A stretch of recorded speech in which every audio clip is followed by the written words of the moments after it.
Salut Internet. Je sais, je vous parle beaucoup de choses secrètes en ce moment, mais j'y peux rien. Mes envies sont assez cycliques et en tâtonnant les recherches pour cette vidéo, je me suis dit qu'il y avait clairement matière à parler de plein d'événements et de lieux historiques hyper cool. Alors why not en fait? On va voyager sur plusieurs continents, à plusieurs époques. C'est parti.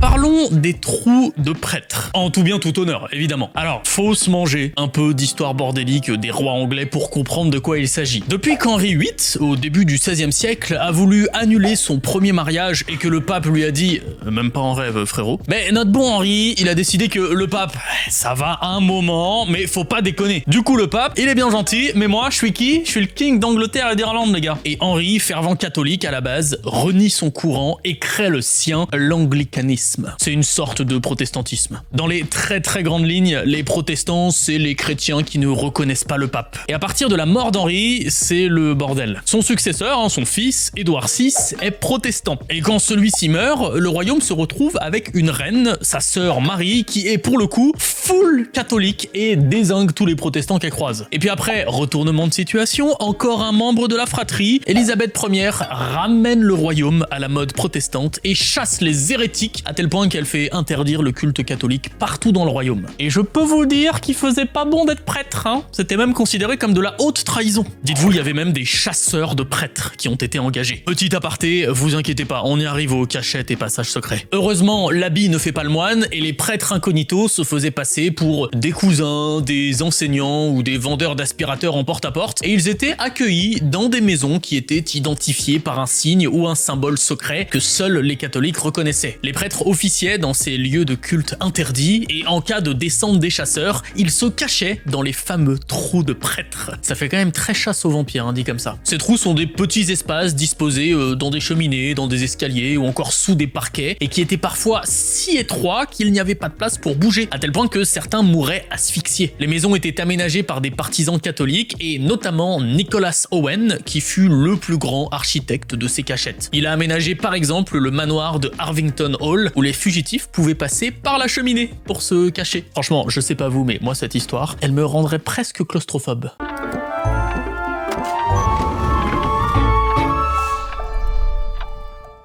Cap sur Sarajevo où a été construit l'un des tunnels qui a probablement sauvé le plus de vies dans l'histoire. Petit contexte historique. Pendant la guerre de Yougoslavie, de 91 à 2001, les Bosniaques et les Serbes se sont affrontés pour plein de raisons politiques, religieuses, etc. Et pendant cette guerre a eu lieu le siège de Sarajevo, pendant lequel les Serbes ont encerclé les Bosniaques qui étaient retranchés dans la ville. Je vous épargne des détails, mais le siège a causé des dégâts importants, que ce soit humains ou matériels. Pour vous donner un ordre d'idée, c'est 10 000 morts, dont plus d'1 millier d'enfants, 329 impacts d'obus par jour en moyenne et environ 400 000 habitants piégés. C'est vous dire l'importance de trouver une solution de fuite à l'époque. C'est donc en 93, dans le plus grand des secrets, que le projet Object BD voit le jour, sans voir sa lumière du jour, parce qu'il s'agissait d'un tunnel en fait. Un tunnel qui passait sous l'aéroport et qui rejoignait les quartiers Dobrinja et Boutmir. Il permettait donc la liaison entre les territoires occupés par les Bosniaques et alliés aux Nations Unies avec la ville encerclée. Le tunnel a été construit un peu avec les moyens du bord, à la pioche, à la brouette, et ne disposait pas par exemple de tuyaux de ventilation, si bien qu'il fallait porter un masque à gaz. Les militaires chargés de sa construction ont été payés en paquets de cigarettes. Alors oui, à première vue ça paraît rien, mais en réalité, sur le marché noir de l'époque, c'était de l'or. La construction était en continu 24 heures sur 24 et était menée des deux côtés à la fois afin que les tunnels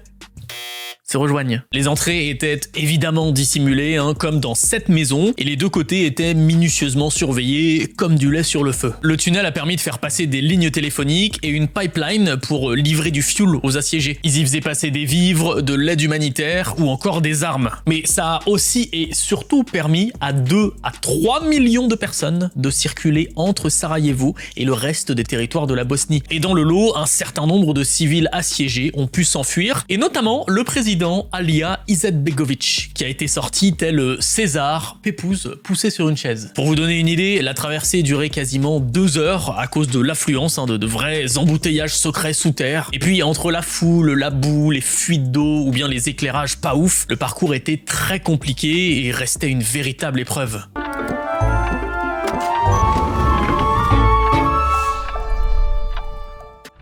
50 ans avant le tunnel de Sarajevo, un autre souterrain est rentré dans l'histoire pour avoir été à l'origine de l'évasion la plus célèbre du XXe siècle, la Grande Évasion. Voici des images du camp de prisonniers Stalag Luftdrei, qui était situé en Pologne. Vous l'avez compris, on est en pleine Seconde Guerre mondiale et ce camp était giga bien protégé, le top du top en matière de sécurité, évasion-proof. Il abritait principalement des officiers et des pilotes des différentes armées alliées, anglais, français ou même australiens. Pendant plus d'1 an, ils ont élaboré un plan d'évasion en construisant des tunnels, 3 en tout, nommés Tom, Dick et Harry. Le plus court, Tom, a été découvert par les Allemands, ce fut donc Harry, plus de 100 mètres de long, étroit d'à peine 60 cm, le tout à plusieurs mètres sous terre, qui a été choisi pour permettre à 200 prisonniers de s'évader. Et vous allez voir, leur organisation était absolument fascinante et les moyens encore plus dingues. Les tunnels étaient équipés d'un chariot sur rail, d'une guirlande lumineuse, et pour pouvoir respirer, ils ont fait une MacGyver, une pompe à air avec des sacs à dos et des boîtes de lait. Vous vous demandez sûrement comment ils ont pu faire pour construire tout ça alors qu'ils étaient prisonniers? Très bonne question. Déjà, faut bien comprendre qu'un camp de prisonniers, surtout d'officiers, c'est pas un camp de concentration. Le fonctionnement n'a absolument rien à voir. Les détenus pouvaient jouer aux cartes ou s'adonner à la construction d'un théâtre dans lequel ils donnaient des représentations. Alors qu'on s'entende, c'était pas non plus le Club Med, mais ces petites libertés leur ont permis d'agir. Par exemple, ils pouvaient recevoir des colis dont le contenu leur permettait de corrompre certains gardes. Avec le peu dont ils disposaient, ils ont même fait des faux papiers, mais regardez-moi ça, c'est absolument hallucinant, ils ont même imité les défauts d'une machine à écrire. Et puis, dans la nuit du 24 au 25 mars 1944, en plein froid hivernal, le go est lancé, mais l'évasion a été quelque peu compliquée. Le tunnel ne débouchait pas comme prévu dans la forêt, mais à 10 mètres des premiers arbres, à découvert en gros. C'est simple, la soirée a été un gros fiasco. Seuls 76 prisonniers ont réussi à s'échapper, et dans ce lot, seulement 3 n'ont jamais été rattrapés. Ça reste une énorme humiliation pour les Allemands, qui ont décidé que la sanction serait encore plus violente. 50 des fuyards ont été fusillés.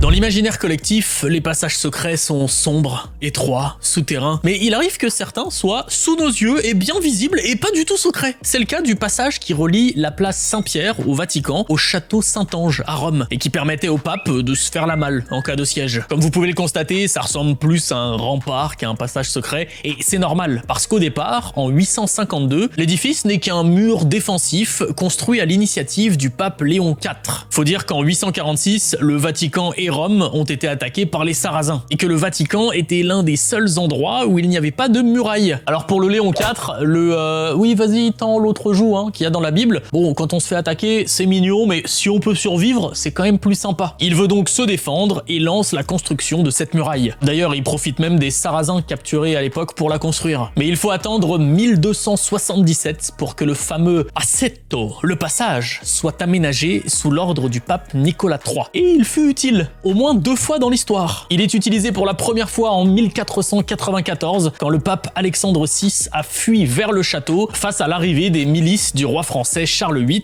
Et puis, le passage est utilisé une seconde fois en 1527, lors du sac de Rome, l'attaque de Charles Quint sur la ville. 147 gardes suisses sont morts en protégeant la fuite du pape Clément VII.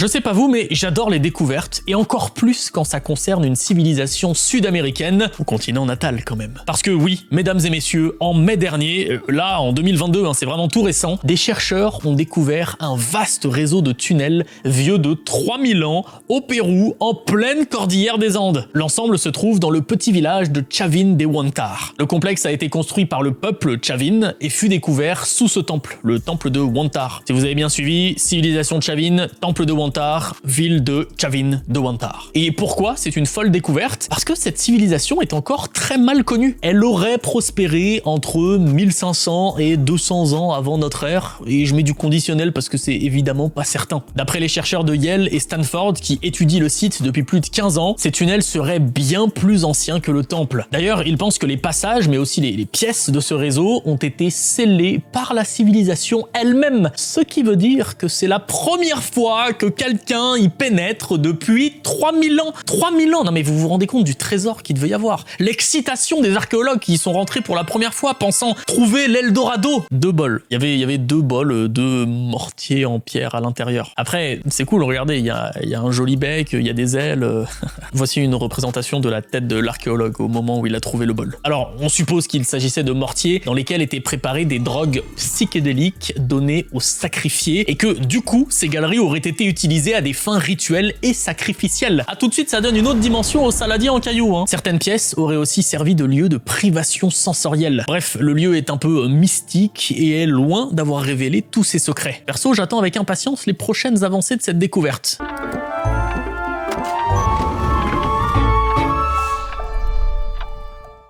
C'est dans cette jolie ville de Korem, digne d'une carte postale dans l'ouest de l'Allemagne, que l'un des secrets les mieux gardés de la RFA a été caché. C'est sous ce quartier résidentiel qu'a été abrité à 30 mètres sous terre, dans un bunker de 1500 mètres carrés, le trésor de la RFA. À savoir des tonnes et des tonnes de tunas, bien particulières par contre. Une monnaie d'urgence du doux nom de BBK2. Et qu'est-ce que c'est qu'une monnaie d'urgence?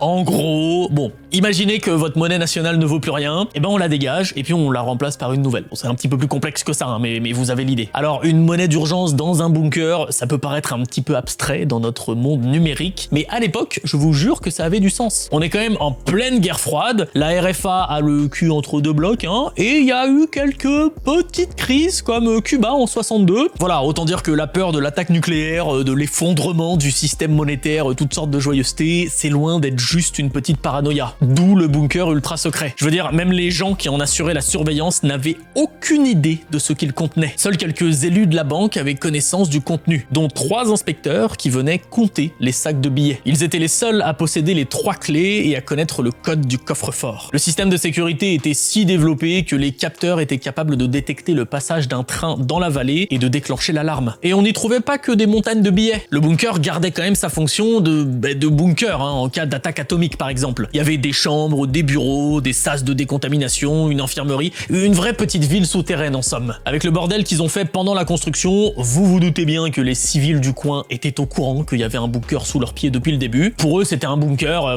mis à leur disposition en cas d'attaque. Alors autant vous dire qu'en 2010, quand le secret fut levé, quelle surprise. Non, hein, le bunker n'a pas été construit pour eux, mais pour y abriter des liasses et des liasses et des liasses de tunas. Et pour ceux qui auraient voulu commettre le casse du siècle, malheureusement toute cette monnaie a été détruite en 1988.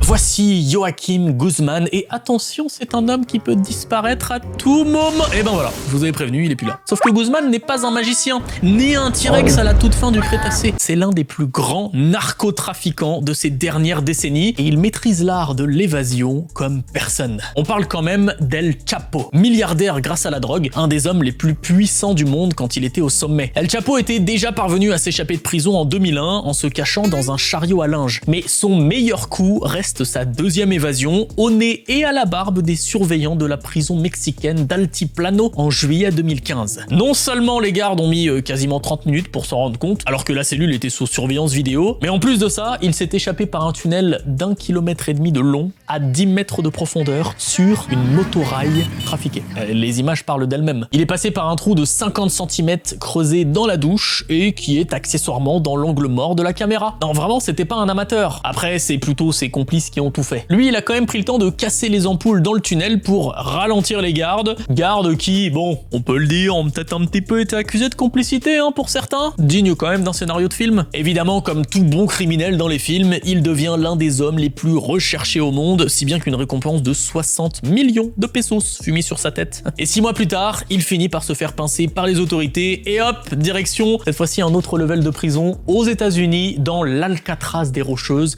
la prison de Florence, dans le Colorado. Il paraît que la prison est totalement inviolable. C'est aussi ce que pensaient les Allemands, hein, du Stalag-Luft là, donc il y a peut-être un monde où c'est pas la dernière fois qu'on entend parler des frasques d'El Chapo. Et comme l'a titré l'Express, chapeau l'artiste. Elle était facile, hein, fallait que je la fasse, mais elle était facile. J'espère vraiment que cette plongée dans les profondeurs des cachettes et tunnels secrets ne vous a pas rendu trop claustro, et que cette vidéo vous a plu. Partagez-moi en commentaire d'autres lieux secrets ou souterrains que vous connaissez. Moi je vous dis à la prochaine pour une nouvelle vidéo. Salut Internet.